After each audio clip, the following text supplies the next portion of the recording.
नमस्कार विद्यार्थी मित्रांनो, एमपीएससी ऐकूमध्ये तुमचं सर्वांचं हार्दिक स्वागत आहे. मित्रांनो बघा, 27 ऑक्टोबरपर्यंत एमपीएससी आयोग आणि राज्य सरकारकडून बघा न्यायालयाने उत्तर मागितले. अंतिम सुनावणी होणार आहे मॅटची, त्यामध्ये त्यांना शेवटचं उत्तर मागितले. बघा, तर काही रिझन आहे. आपण याच्यावर सेपरेट सुद्धा व्हिडिओ बनवला होता. बघा, मागच्या व्हिडिओमध्ये आपण गुणवंत सदावर्ते मार्फत यांची माहिती पाहिली होती. TV9 मराठीचा व्हिडिओ होता. तर आजच्यामध्ये बघा महाराष्ट्र टाईममध्ये किंवा इतर न्यूज आउटलेट बघा यांच्यामध्ये सुद्धा माहिती आली आहे. बघा, जे मॅटमध्ये काय निर्णय झाला त्याविषयी. तर बघा, याच्यामध्ये काय बातमी आली बघा, एमपीएससीच्या परीक्षा पुढे ढकलण्याच्या सरकारच्या निर्णयाला मॅट पुढे आव्हान. याच्यामध्ये डिटेल अशी माहिती दिली आहे बघा, आणि ही माहिती खूप महत्त्वाची आहे बघा, कारण बऱ्याच न्यूज आउटलेटमध्ये ही माहिती येत नाही. त्याच्यामुळे विद्यार्थ्यांना त्याच्याबरोबर डिटेल असं म्हणजे का आपण ट्रान्सपरन्सी माहितीची कळत नाही. ओके, तर न्यूज व्यवस्थित ऐका. तर बघा, मराठा आरक्षणाच्या प्रश्नावरून परीक्षा लांबणीवर पडल्या आहेत. या पार्श्वभूमीवर काही परीक्षार्थीकडून निर्णयाला तातडीने आव्हान देण्यात आले.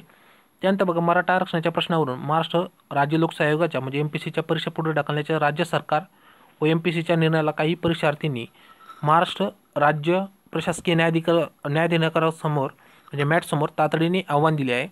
मॅटने त्याची गंभीर दखल घेत असून 27 ऑक्टोबरला राज्य सरकार व एमपीएससीकडे उत्तरे मागितले आहे. ओके, त्यानंतर बघा, एमपीएससीच्या परीक्षा घेणे पुढे ढकलणे किंवा रद्द करणे हा अधिकार केवळ एमपीएससीला आहे. तो अधिकार राज्य सरकारला नाही.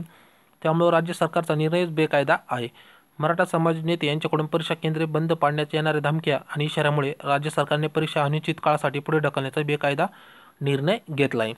त्यानंतर बघा, वास्तविक परीक्षा केंद्रांना आवश्यक पोलीस संरक्षण पुरवण्याची जबाबदारी ही सरकारची होती, असे म्हणणे अनिल खंदारे व अन्य 2 परीक्षार्थींनी ॲडव्होकेट गुणरत्न सदावर्ते यांच्यामार्फत तातडीने अर्जाद्वारे मॅटच्या अध्यक्ष न्यायमूर्ती मृदुला भाटकर यांच्यासमोर मांडले. म्हणजे न्यायमूर्ती कोण होत्या? मृदुला भाटकर. त्यानंतर महत्त्वाची माहिती बघा, सर्वोच्च न्यायालयाने बघा मराठा आरक्षणाला 9 सप्टेंबर रोजी स्थगिती दिली असून सरकारी नोकऱ्यामध्ये हे आरक्षण लागू करता येणार नसल्याचे आदेशात स्पष्ट केले आहे. त्यामुळे बघा, PSI भरतीच्या 2019च्या संदर्भात झालेल्या मुख्य परीक्षेच्या गुणवंत यादीची मराठा आरक्षण वगळून फेररचना करणे आवश्यक होते. तेही एमपीएससीने केलेले नाही. या पार्श्वभूमीवर बघा, गट ब अराजपत्रित अधिकारी, त्याला कंबाईन एक्झाम होतो, PSI नंतर विक्रीकर निरीक्षक सहाय्यक कक्ष अधिकारी या पदाच्या 11 ऑक्टोबरला नियोजित असलेली पूर्वपरीक्षा ही मराठा नेत्यांच्या इशाऱ्यामुळे बेकायदेशीरपणे अनिश्चित काळासाठी पुढे ढकलण्यात आली. एमपीएससीच्या परीक्षा घेण्यात आल्या तरीही परीक्षा केंद्रे बंद पाडू अशी थेट धमकी खासदार छत्रपती संभाजीराजे भोसले यांनी जाहीररित्या केली. नंतर खासदार छत्रपती उदयनराजे भोसले यांनीही इशारा दिला. या पार्श्वभूमीवर सरकारने बेकायदा निर्णय घेतला आणि त्याचप्रमाणे एमपीएससीच्या परीक्षा पुढे ढकलत असल्याचे जाहीर केले. आता या परीक्षा केव्हा घेतल्या जाणार हे अनिश्चित आहे. सरकारने कोरोनाच्या कारण पुढे केले असले तरी प्रत्यक्षात मराठा समाजाच्या दबावामुळे हा निर्णय घेण्यात आला आहे. हे राज्यघटनेतील मूळ तत्त्वाचे उल्लंघन करणारे आणि सर्वोच्च न्यायालयाच्या आदेशाचेही अवमान करणारे आहे, असे म्हणणे परीक्षार्थीतर्फे झालेल्या सुनावणीत म्हणण्यात आले.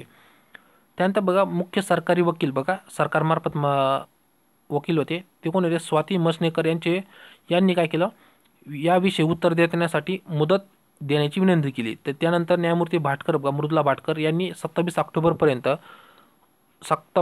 ऑक्टोबर रोजीची अंतिम सुनावणी घेण्याचे संकेत दिले आणि सरकार व एमपीएससीला नोटीस काढून म्हणणे मांडण्याचे निर्देश दिले. 27 ऑक्टोबरपर्यंत त्यांना रिझन द्यायला सांगितले.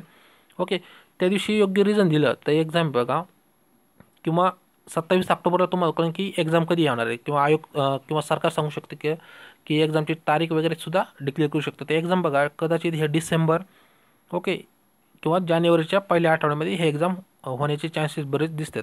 ओके, याबाबत तुमची काय कमेंट आहे बघा, किंवा तुमची काय प्रतिक्रिया आहेत तर नक्कीच कमेंट करून सांगा. जर व्हिडिओ आवडला, व्हिडिओला लाईक करा, चॅनलला सबस्क्राईब केलं नसेल नक्की सबस्क्राईब करा. ओके, तुमच्या काय प्रतिक्रिया आहे नक्कीच कमेंट करून सांगा.